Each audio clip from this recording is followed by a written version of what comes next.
9 Titans. That's it. 9 abilities passed down for 2,000 years through war and death. One of them is the reason 70% of humanity no longer exists. We're ranking all 9, from the least threatening to the one that ended everything. The ranking is based on raw power, unique abilities, and what each Titan can actually do in a fight, not the user. The same Titan in different hands would still sit in the same spot. Number 9.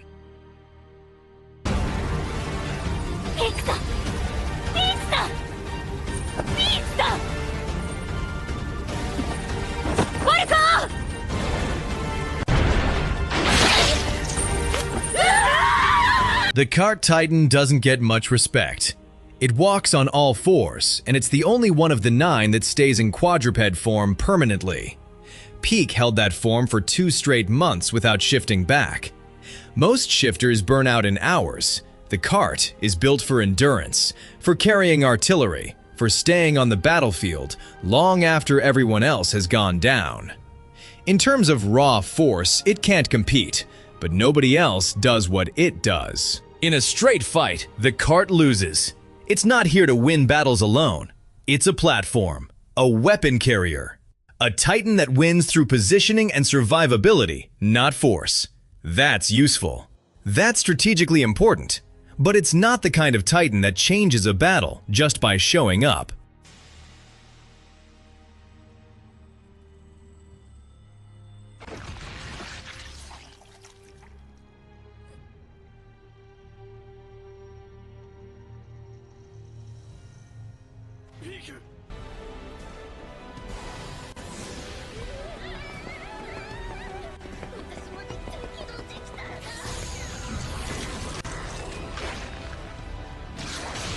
Number 8. 戦場にピークまでやられたのか。そう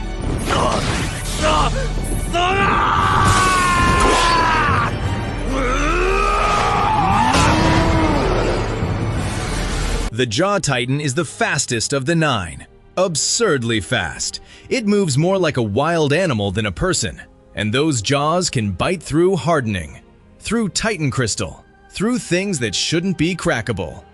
Porco spends most of the series being underestimated, and then in one moment he does something irreversible, and you realize he was always dangerous. You just weren't paying attention. The limitation is size and raw power.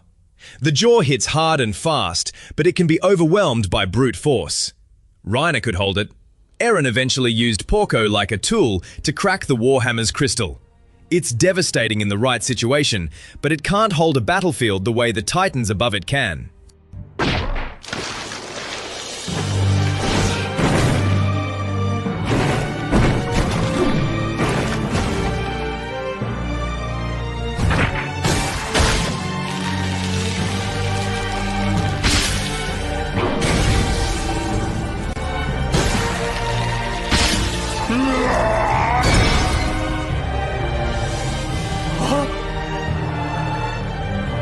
Number 7.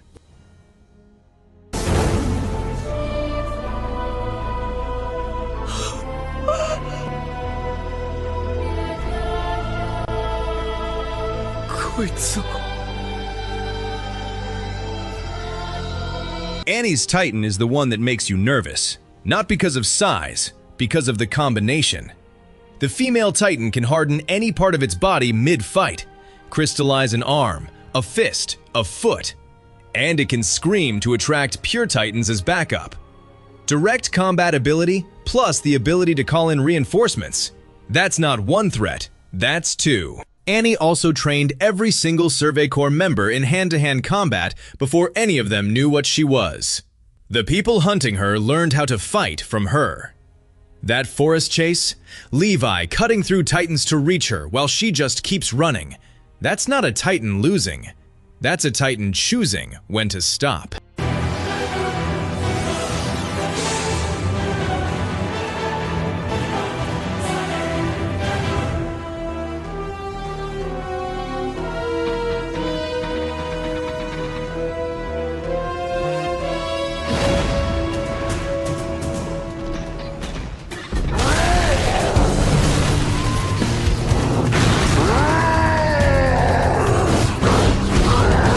Number 6.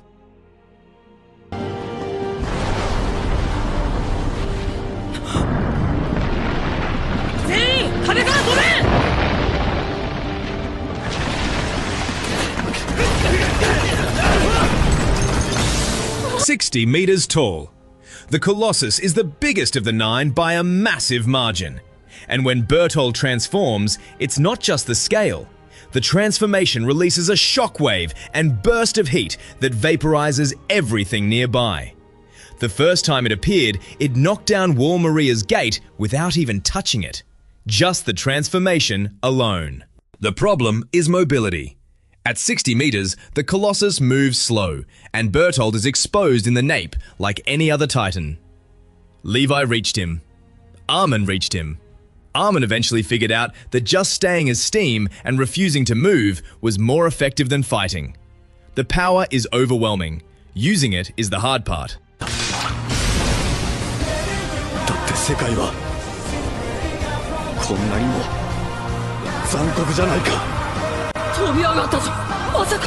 しかしライナーすぐ近くですよ。一旦離れろ。早くだ。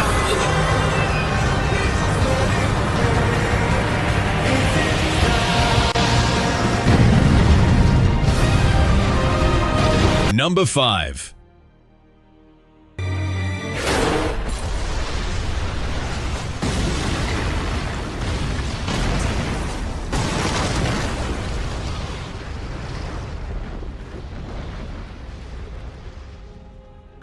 Reiner's armor isn't just a skin. It's thick, staggered plates covering his entire body. In the early arcs, blades just shatter against him. The Survey Corps had to invent Thunder Spears specifically because of Reiner. They created a whole new weapon class to handle one Titan. That's the definition of a Titan that forces everyone else to adapt. He got smarter about it over time, started rerouting his blood flow to protect the nape, started leaving soft spots as bait to draw attacks away from vulnerable areas. By the final arcs, Reiner is taking hits that would end anyone else and still standing. The body keeps going even when Reiner himself doesnn't want it to. 壁はもううんざりだ。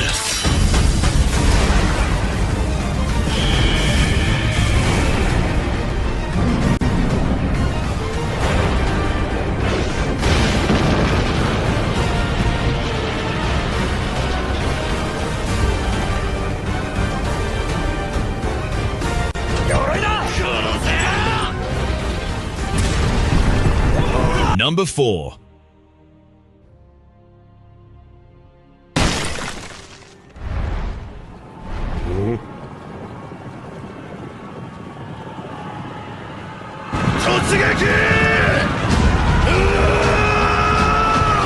Zeke is different. The Beast Titan's base ability is precision throwing at a scale that defies logic.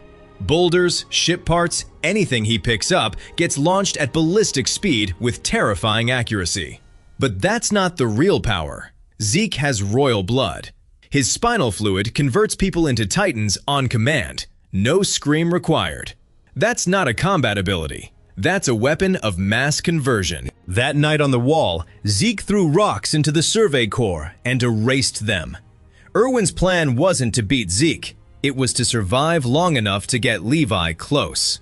Nobody engages Zeke directly. You find a way to get around him, or you don't walk away. Levi is the only one who ever actually touched him.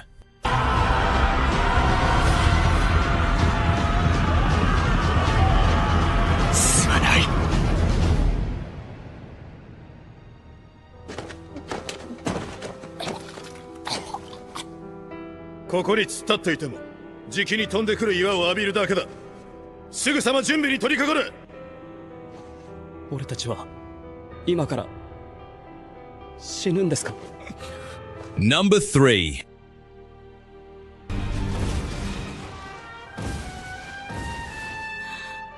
リサ、ダイバー家の務め、ご立派でした。The Warhammer does something no other Titan does. It creates.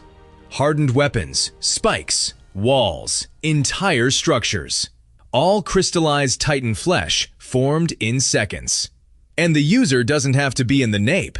They can sit inside a crystal casing underground, connected by a cord, completely safe while the Titan fights above. That is a fundamentally different threat model than anything else on this list. Eren had to specifically acquire the Jaw Titan just to crack the Warhammer's crystal casing. The jaws were the only thing strong enough. He needed a second 9 Titan power just to open the container. The Warhammer wasn't designed to be beaten by the other Titans. It was designed to be untouchable by them.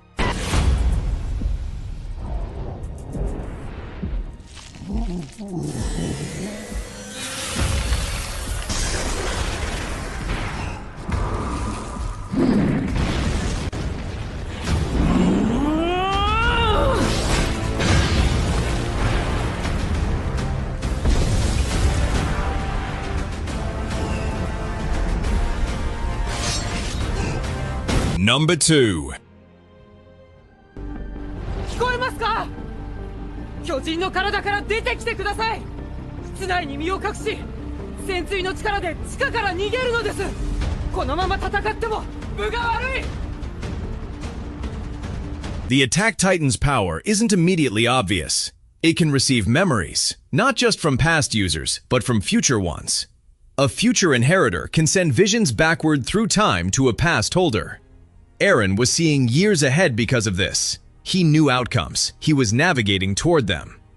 Most of the final arcs, the other characters think they're making decisions. They're not. Not really. In straight combat, the Attack Titan isn't invincible. It's the direction that sets it apart. Every holder has moved toward freedom. That's baked into the Titan itself.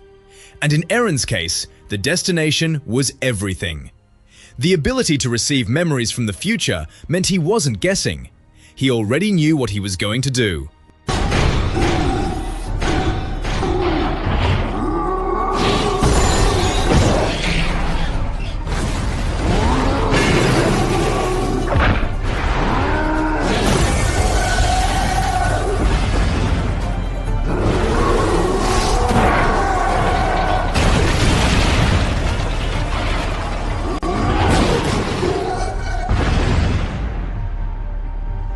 Number 1.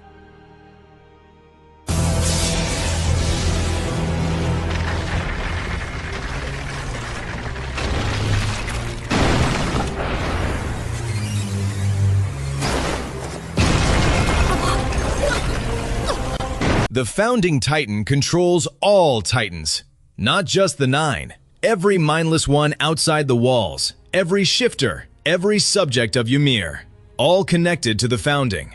It can rewrite memories. It can alter the bodies of its subjects. It can command millions of colossal titans to walk. And for 2,000 years, the power sat unused because of a vow Ymir made. A vow of non-violence, built into the Titan itself. Eren broke the vow. That's it. That's the whole thing. 2,000 years of restrained power, and then one decision. Millions of colossal titans pulled from the walls, walking across the world. Cities gone in hours.